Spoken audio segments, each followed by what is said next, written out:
Today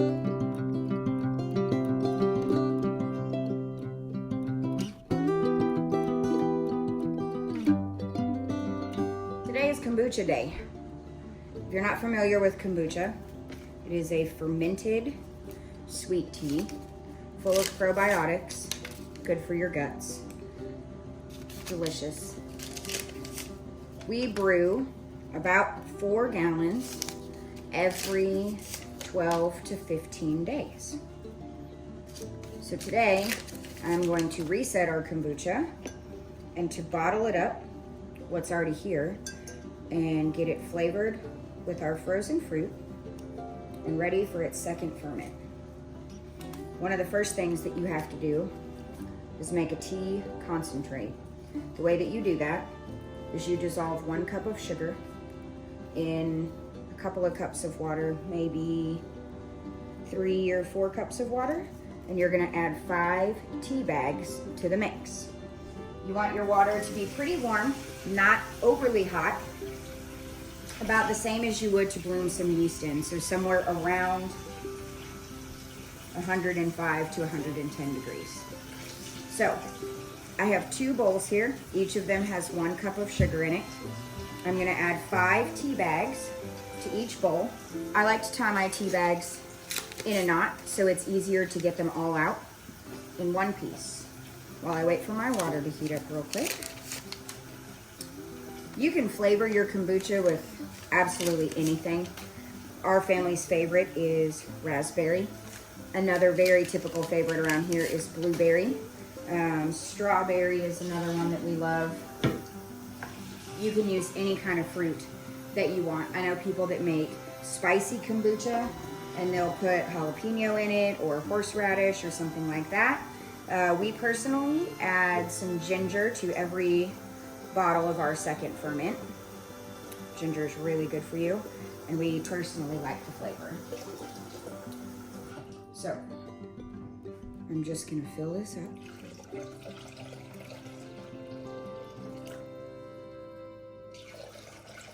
Let the sugar dissolve and the tea brew for just a few minutes. One rule of kombucha is that you never use anything metal. Kombucha does not like metal. So wood, plastic, or glass, no metal. So I grabbed a wooden spoon to stir my sugar in so that it can dissolve here over the next few minutes.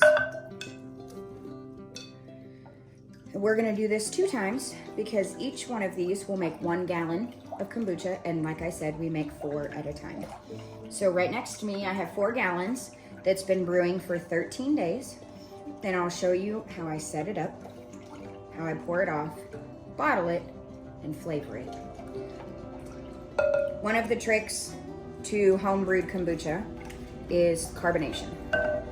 Sometimes that can be hard to get, and you achieve that through the second fermentation, which is where you bottle it and you let it rest for a couple of days, 3 to 4, with the fruit in it. I have flip-top bottles. This is the best thing that you can use to bottle your kombucha. I'm gonna start with all my big bottles first. And if I have any extra kombucha, I will do the smaller bottles.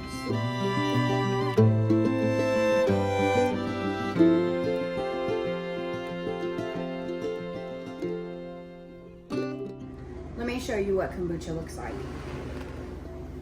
I keep mine in gallon jugs. This thing floating in here that you see is called the SCOBY. And you always want to keep your kombucha covered. I use tea towels with a big rubber band to keep them secure. Fruit flies love kombucha. So I do my best to keep them out with the tea towels. So the first thing I'm gonna do is I'm gonna pour off everything out of here except 1 cup of the kombucha. That's going to become your starter liquid for your next batch. And I'll show you here what a SCOBY looks like. A SCOBY is an acronym. It stands for Symbiotic Colony of Bacteria and Yeast. Move that out of the way. this is what your SCOBY looks like. Kind of looks like an alien. It's really squishy, soft, yet firm. It doesn't stretch or pull. It's made up of several different layers. They grow as your kombucha ferments, and so you can separate them and start new batches as your kombucha grows more SCOBY. Farther down in my jar, I have a new SCOBY that has started forming. Perfect circle. I didn't do that. It did it itself. So, what we're gonna do is we're gonna pour off all of the kombucha out of these 4-gallon jugs. Pour it into our bottles, flavor it with our fruit of choice, and then reset our jars. Giant pitcher, you're gonna need a funnel, and all I'm gonna do is pour this into these jars and fill as many of them as I can with the kombucha. You wanna leave a little bit of space at the top so that you can put your fruit or whatever you choose to flavor it with. You also don't have to flavor it. It's perfectly delicious just by itself. But my boys really, really like it flavored, so I hardly ever leave it plain.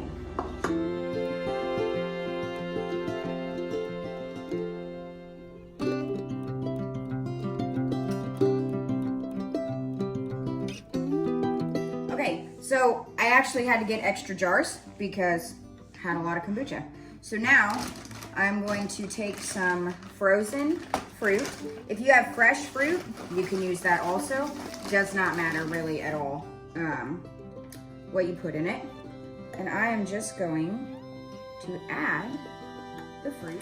So you don't have to wait for your fruit to thaw. You can put it right in there. If your pieces are too big, just use a knife.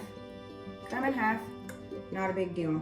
The reason you don't want to cram them in is because you won't be able to uncram them when you try to get it out. So if it doesn't fit very easily, just cut it, not a big deal. So in this one, I'm just adding some blueberries.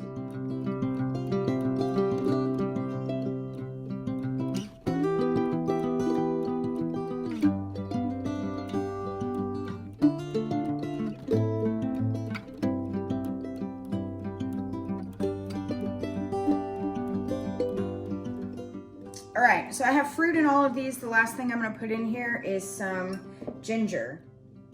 We grew this ginger, and so all I'm going to do is just slice it into really thin little pieces, about like this. And I'm just gonna put a couple in each one of the jars. You might wanna cut them in half. It makes it a little bit easier. How much ginger you add is completely up to you and your family and your preferences. We like ginger. We like the little bit of sharpness and bite that it gives our kombucha. So I tend to put 2 to 4 slices in each jar. Now, like I said, I am cutting them in half so that I can fit them through the opening really well. And if I have extra, I'll just go back and add it to whichever jar I think needs more. Once I'm done, I'm just gonna close all the tops. I'm gonna put them in my pantry where it's dark most of the time and cover them with a tea towel and let them sit and ferment for the next 3 or 4 days. I tend to do 4 days. I find I get more carbonation if I let them ferment for 4 instead of 3. You do need to burp them every single day. Kombucha produces carbonation, which is a gas, just like a soda or a kombucha that you would buy from the store. It's carbonated. So you have to burp them. And what that means is basically you're just gonna pop the top every single day and release that gas, close the top back down, and do it again the next day. You only have to do it once a day. I know there's people that don't burp their kombucha. I am not one of those people. If you haven't seen our exploding kombucha video, we'll put a link to it and you can go watch it. It's hilarious. My husband, my darling husband, opened a thing of strawberry kombucha to burp it, and it went all over my walls, all the way up to my ceiling. And it was strawberry kombucha, like I said. So what color was it?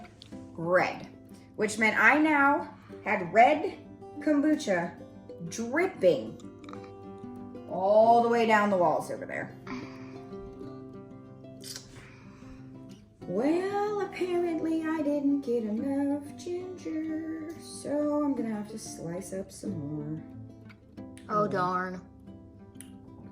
And again, some of these might have no ginger in them just because I don't really want to slice up anymore right now, and that's totally okay. Like I said, these are totally customizable. You can put whatever you want in here. If you don't like ginger, don't put it in there. But if you are somebody who likes a little bit of bite, this is a really good way to get some of that into your world and not have to necessarily have all the potency and all the flavor of just straight up ginger. Oh, this is our favorite way to get fresh, raw, organic ginger into our bodies. So this is what we do. Everything is flavored, all the ginger's in. So now all I'm gonna do is close all the tops of these bottles.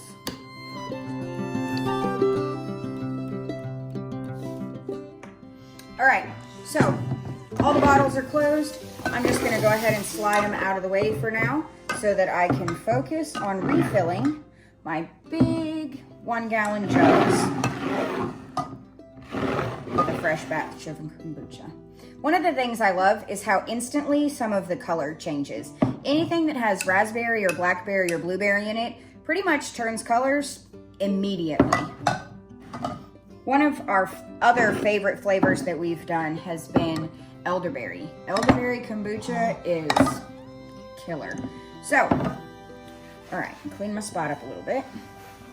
Okay. This is really hard to do and not bend my finger. Okay, so while we were doing that, our tea concentrate has brewed and they are finished and ready to go. So I'm just gonna make sure that it's all stirred in. And then I'm gonna squeeze out. You don't wanna squeeze it so hard that the tea comes out of the bags, but you just wanna get any of that tea concentrate out that you can. So I'm just going to take this and I'm going to pour it into one of my jugs. And then I'm gonna fill it the rest of the way with some water.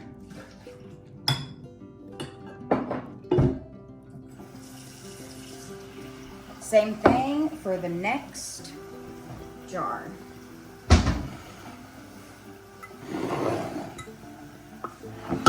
All ready to go. You can see the sugar has dissolved, so we will pour that in the next one.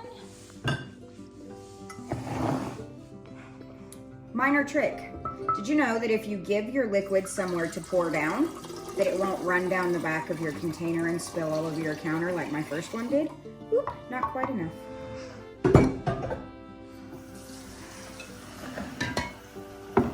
All right, same thing. Just squeezing out a little bit of tea that's left in there, but not enough to break the bags.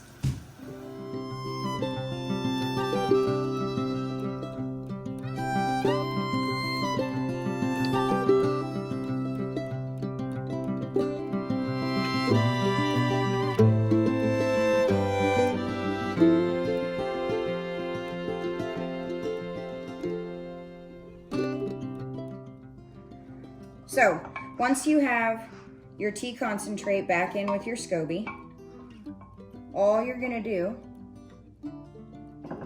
is cover this back up with your tea towels and rubber band.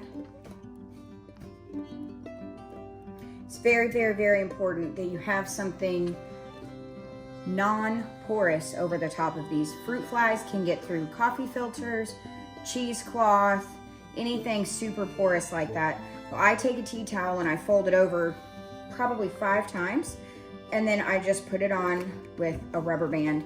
This has done the trick for me. We've been making kombucha for almost 2 years, and these are the only tea towels that I have ever used, and I don't ever have a fruit fly. I don't ever have a fruit fly problem. So I'm gonna stick this back in my pantry where it's nice and dark along with these, and I'm going to let them sit and ferment the 1 gallon jugs for another 12 to 15 days. These guys will only go for 4. And then in 12 to 15 days, we're gonna do this whole process over again.